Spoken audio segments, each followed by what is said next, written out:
Hi friends, ഞാൻ Anisha. Leaf ഗാർഡൻ്റെ പുതിയൊരു വീഡിയോയിലേക്ക് എല്ലാവർക്കും സ്വാഗതം. ഹിബിസ്കസ് പ്ലാന്റ്സ് ഇഷ്ടമില്ലാത്തവരായി ആരും തന്നെ ഉണ്ടാവില്ല അല്ലേ?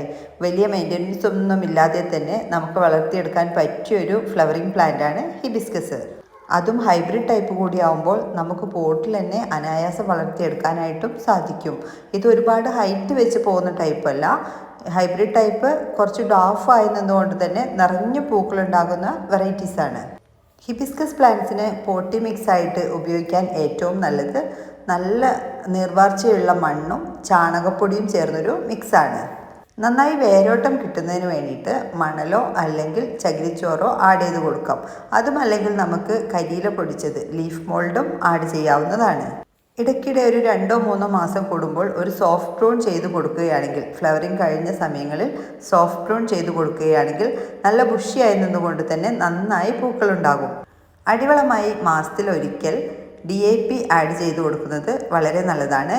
കൂടാതെ NPK പോലുള്ള ഫെർട്ടിലൈസേഴ്സ് മാസത്തിലൊരു തവണ സ്പ്രേയിങ് ആയിട്ട് നൽകാവുന്നതാണ്.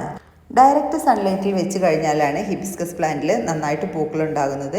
മിനിമം ഒരു 4 മണിക്കൂറെങ്കിലും നല്ലൊരു വെയിൽ കിട്ടുന്ന ഭാഗത്തായിരുന്നാലും മതിയാകും. ഹിബിസ്കസ് പ്ലാന്റിനെ പോട്ടിലും നിലത്തും നമുക്ക് വളർത്തിയെടുക്കാനായിട്ട് സാധിക്കും. ഇതിന് സാധാരണയായി കണ്ടുവരുന്നൊരു കംപ്ലൈൻറ്റ് ഇതിൻ്റെ ലീഫുകളിലെ കീടങ്ങളുടെ അതുപോലെ പുൽച്ചാടിയുടെയൊക്കെ ആക്രമണം കണ്ടുവരാറുണ്ട്. ഇതിനായിട്ട് നമുക്ക് പെസ്റ്റിസൈഡ് യൂസ് ചെയ്യാം. അതുമല്ലെങ്കിൽ പുകയില കഷായം ഉണ്ടാക്കി തളിച്ചു കൊടുത്താലും മതിയാകും. ഇവയുടെ കട്ടിങ്സ് ഉപയോഗിച്ച് നമുക്ക് പുതിയ പ്ലാന്റ്സുകൾ ഉണ്ടാക്കിയെടുക്കാം. എന്നാൽ കട്ടിങ്സ് നടുന്ന സമയത്ത് അതിൻ്റെ മിക്സിൽ കൂടുതൽ വളം ആഡ് ചെയ്യുന്നത് കഴിവതും ഒഴിവാക്കേണ്ടതാണ്. കട്ടിങ്സ് പിടിപ്പിക്കുന്ന മണ്ണിൽ വളം ആഡ് ചെയ്യുന്നത് മൂലം ഫംഗൽ ബാധയുണ്ടായിട്ട് അതിൻ്റെ കട്ടിങ്സ് കേടായി പോവാൻ സാധ്യതയുണ്ട്. അതുകൊണ്ട് സാധാരണ ചുവന്ന മണ്ണിലോ അല്ലെങ്കിൽ ചകിരിച്ചോറിലോ നമുക്ക് കട്ടിങ്സ് പിടിപ്പിച്ചെടുക്കാവുന്നതാണ്. ഇതൊരു ഹാർഡി പ്ലാന്റ് ആയതുകൊണ്ട് തന്നെ ഇവയ്ക്ക് നന്നായിട്ട് തായ്വേരുകൾ ഉണ്ടാകും. അതുകൊണ്ട് നിങ്ങൾ പോട്ട് തിരഞ്ഞെടുക്കുമ്പോൾ 12 ഇഞ്ച് അതിന് മുകളിലേക്ക് മിനിമം 12 ഇഞ്ചെങ്കിലുള്ള പോട്ട് തിരഞ്ഞെടുക്കാനായിട്ട് ശ്രദ്ധിക്കുക. അല്ലെങ്കിൽ നമ്മൾ വർഷത്തിൽ ഒരു തവണയെങ്കിലും റീപോട്ട് ചെയ്യേണ്ടതായിട്ട് വരും. ഈ പ്ലാന്റ്സുകൾ എല്ലാവരും ഇഷ്ടപ്പെടാനുള്ള കാരണം മറ്റൊന്നുമല്ല, മെച്ചുറായി കഴിഞ്ഞ പ്ലാന്റ്സ് 2-3 ദിവസം പോട്ടിലാണെങ്കിൽ പോലും നമ്മൾ നനച്ചില്ലെങ്കിൽ യാതൊരു കംപ്ലൈൻറ്റും വരാറില്ല.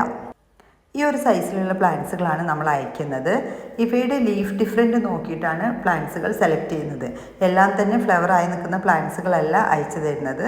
ഇതുപോലുള്ള പ്ലാന്റ്സുകൾ, ഇത് നമ്മൾ നഴ്സറിയിലെ മദർ പ്ലാന്റുകളാണ്. കട്ടിങ്സ് എടുത്തുകൊണ്ടിരിക്കുന്ന നല്ല മെച്ചുറായി നിൽക്കുന്ന പ്ലാന്റ്സുകളാണ്. ഈ പ്ലാന്റ്സുകൾ ഇതുപോലെ ലീഫ് ഡിഫറൻറ്റ് ഉള്ളവയായിരിക്കും. ഓരോ കളേഴ്സും ഓരോ തരത്തിലുള്ള ലീഫുകളായിരിക്കും ഉണ്ടാകുന്നത്. അതുകൊണ്ട് തന്നെ നമുക്ക് കറക്റ്റ് കളറ് പറഞ്ഞ് തരാൻ കഴിയില്ല. എന്നാൽ ലീഫ് ഡിഫറൻറ്റ് നോക്കി 10 ടൈപ്പിലുള്ള പ്ലാന്റ്സുകളാണ് നമ്മൾ അയച്ചു തരുന്നത്. 20ഓളം കളേഴ്സ് നമ്മളടുത്ത് അവൈലബിൾ ആണ്. ചിലതൊക്കെ തന്നെ മുട്ടിട്ട് നിൽക്കുന്ന പ്ലാന്റ്സുകളും ഉണ്ട് ഇതിൽ. എങ്കിലും നമുക്ക് കറക്റ്റ് കളർ കൺഫർമേഷൻ ഉണ്ടായിരിക്കുന്നതല്ല.